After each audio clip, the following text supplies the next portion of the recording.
कहना था कि मैडम सरकार सब कुछ दे सकते हैं क्या? 30 रुपये का स्टेशनरी पैड नहीं दे सकते हैं? अंत में जब परिवार नियोजन की बात आएगी तो निरोध भी मुफ्त नहीं देना पड़ेगा, है ना?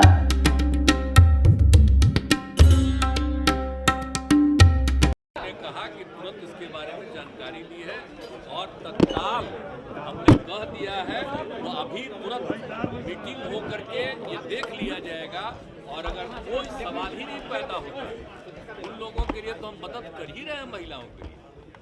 और मालूम नहीं है, हम लोग भी कई बार सुनते रहे देखते रहे, इसलिए हमको भी अभी यहाँ आ रहे थे उसी समय मिला और दिल्ली के कुछ अखबारों में छपा था, कहीं पर कोई चीज हुआ था वो रिलीज हुआ था। तो हमने तत्काल एक एक चीज को देख रहे हैं, अगर जरा भी होगा एक्शन लिया जाएगा, चिंता मत करिए।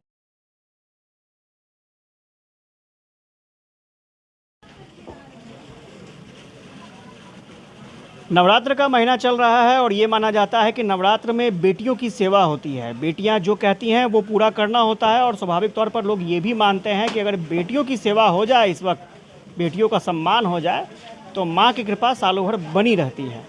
लेकिन बिहार में क्या हुआ? बिहार सरकार की एक IAS ऑफिसर ने एक ऐसा जवाब दिया कि बेटियाँ चौंक गई। ये माना जा रहा है कि बेटियों का अपमान हो गया और जवाब आप जब सुनेंगे, जानेंगे तो हैरत में पड़ जाएंगे कि भाई एक महिला IAS ऑफिसर ऐसा कैसे बोल सकती है। एक कार्यक्रम था सशक्त बेटी समृद्ध बिहार और इसी कार्यक्रम के दौरान पटना की रिया ने IAS ऑफिसर से एक डिमांड की। एक छोटी सी डिमांड थी, कोई बहुत बड़ी डिमांड नहीं थी। उसके बाद जो जवाब मिला, उस जवाब की कल्पना रिया ने खुद नहीं किया था। हमारे साथ रिया है, आप देख सकते हैं। और सबसे पहले इनका बैकग्राउंड हम आपको दिखा दें। आप बैकग्राउंड देखिए, ये इनका आवास है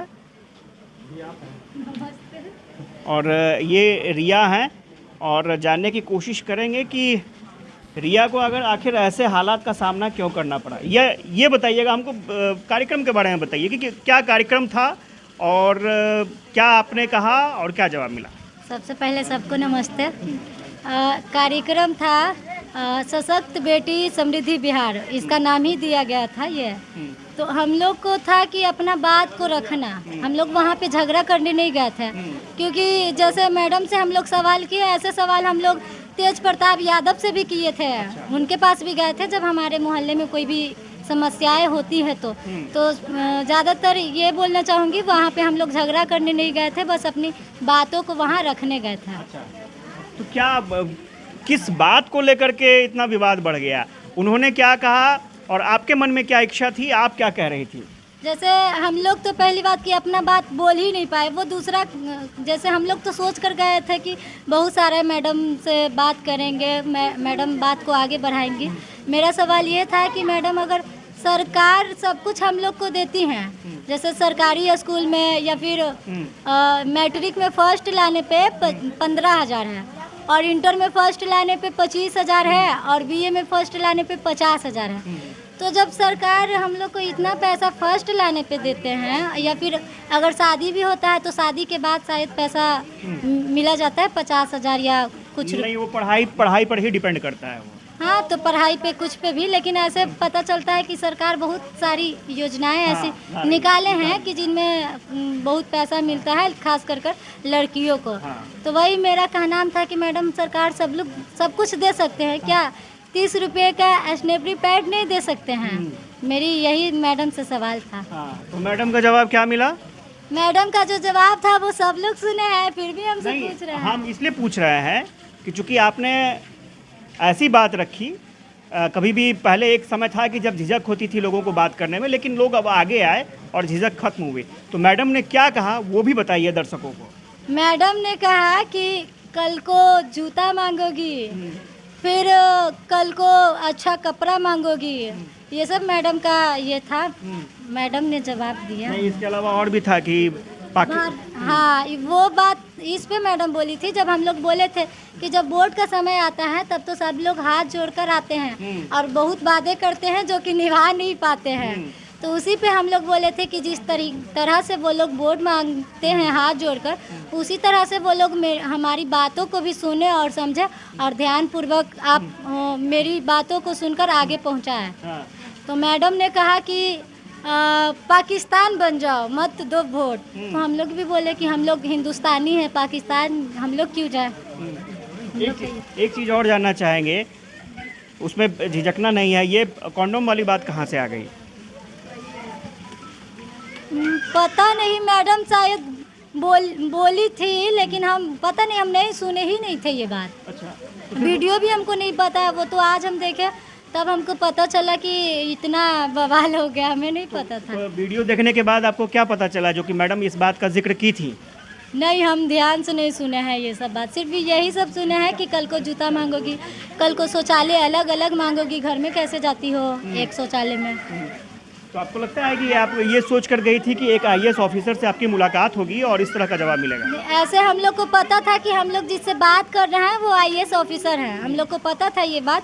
और हम क्या, कोई भी, जितनी भी मेरी टीम थी, किसी को उम्मीद नहीं था कि मैडम इस तरह के बात बोलेंगे। अच्छा।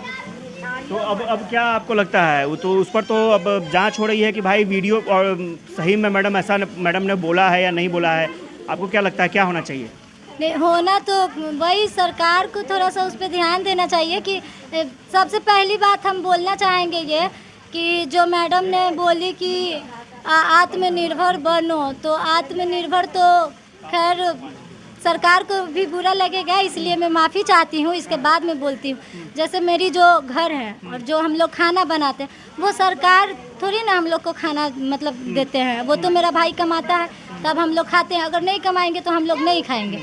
तो हम लोग आत्मनिर्भर बने हुए हैं, सिर्फ जो फ़ायदा सभी लोग को मिल रहा है वही जो भी योजनाएं हैं या फिर और कुछ जो सरकार से हम लोग को लेना चाहिए, उसी का उपेक्षा हम लोग सरकार से किए हैं। एक चीज़ और कहेंगे, सरकार को जरा 30 रुपए की अहमियत बताइए और मैडम को भी 30 रुपए की अहमियत बताइए कि आप किस तरह से आपका परिवार चलता है, आपका घर चलता है। जैसे कि अब मेरा तो मैं अपना ही छोड़ देती हूँ सबसे पहले, और जो मेरी समाज के लोग हैं, जो मेरी बस्ती के लोग हैं, हम लोग पहली बार स्लम बस्ती के लोग हैं, वहाँ पे बहुत पहले तो क्या होता है विष पर स्नेपरी पैड, वो तो किसी को पता भी नहीं था, सरकार ही जागरूक किए हैं, वही लोग के कारण ना आज हम लोग को ये सब पता है।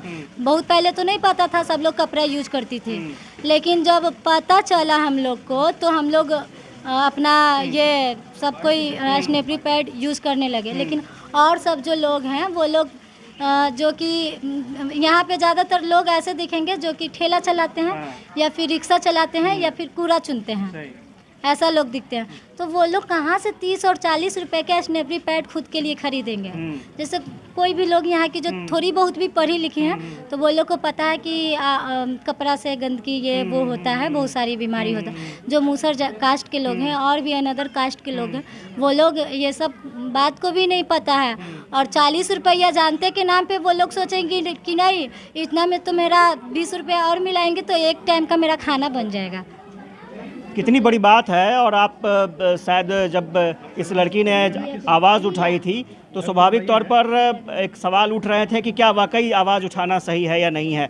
रिया, आप क्या कहना चाहेंगी? बहुत सारे सवाल उठ रहे हैं आईएएस मैडम पे। हम यही कहना चाहेंगे कि हम लोग कोई भी सवाल किए, जितनी भी लोग थी, 5 लोग चढ़ी थी, सब लोग सही सवाल किए थे, कोई गलत सवाल नहीं किए हैं। और वो लोग, मान लीजिए मैम का काम था जवाब देना नहीं बल्कि सुनना था, हम लोग को बात को ध्यानपूर्वक सुनना था इनको, तो फिर शायद मुलाकात होंगी अगले बार, फिर तो मिलेंगी ही, वो ऐसे हमेशा मिलते रहती हैं कभी भी अगर कोई चीज़ का प्रोग्राम होता है तो। और मैडम से हम लोग झगड़ा करने नहीं गए थे, वहाँ पे अपनी बातों को रखने गए थे। आप पड़ोस में रहती हैं? मेरी दीदी है। दीदी हैं? अच्छा, दीदी ने आवाज़ उठाई, कैसा लग रहा है आपको? दीदी सही बोली या गलत बोली? सही बोली। हाँ, दीदी सही बोली। लेकिन दीदी पर तो कई सवाल उठ गए भाई कि आईएएस से बहस हो गया, तो आपको लगता है कि आईएएस से बहस हो गया? चलिए, कोई बात नहीं है। तो रिया ने आवाज़ बुलंद की और रिया ने दिखाया कि किस तरह से आवाज़ उठती हैं और इसमें कोई दो राय नहीं है। हम आपको थोड़ी सी भी दिखा देते हैं जहाँ पर रिया रहती हैं। ये वो बस्ती है और ख़ुद उन्होंने बताया कि किस तरह से स्लम बस्ती है। यहाँ पर 30-40 रुपए लोगों के लिए काफ़ी मायने रखते हैं और ये भले ही